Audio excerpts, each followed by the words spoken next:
making the wind. Can we do that? Okay, we need the whole congregation to do that too. You doing that? Okay, that's great.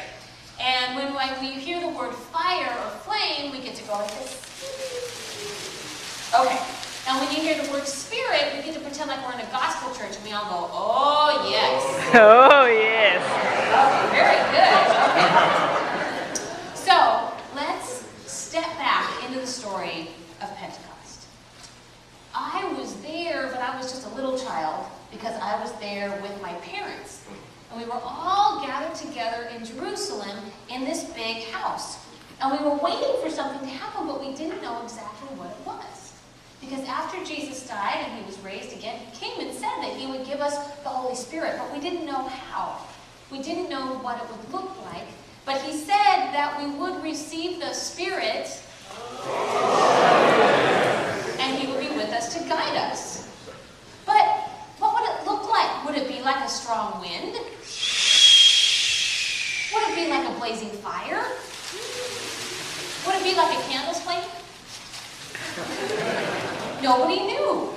Well, that day we were all gathered together in this big house, and then suddenly we heard this noise. It was like the rush of a violent wind. It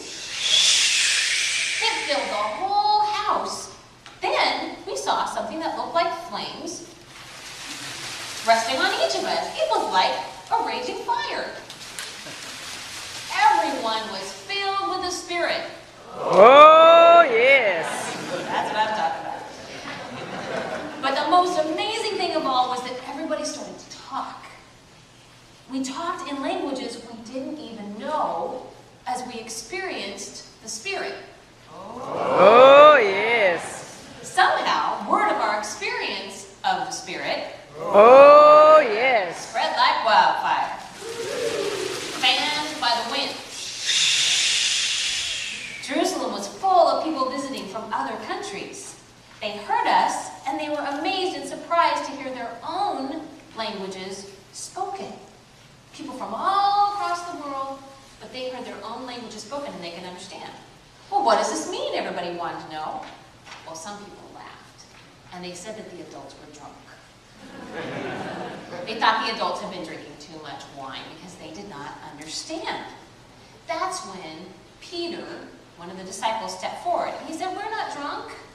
It's only 9 o'clock in the morning. He told all the people the story about Jesus, his miracles and his teaching and his death and resurrection. And he said, we saw Jesus risen many times, and he promised us that we would then, after he came, receive the gift of his Spirit. Oh yes. And it has come to us today like a wind and like a fire.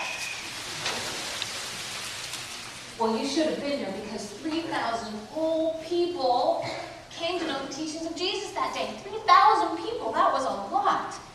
They caught the Spirit. Oh yes. Like a wind, blows fire. That's why we say that the church was born that day. Kind of like a birthday. The church was born on that day, Pentecost, long ago, when we experienced the joyful gift of the Spirit. Oh yes. Very good. You did such a good job. So this story reminds us that the Holy Spirit comes to empower us, to enliven us, and to help us understand each other, and to help us come together as one people, even with all our differences. And we can pray and thank God for all the many gifts that God's Spirit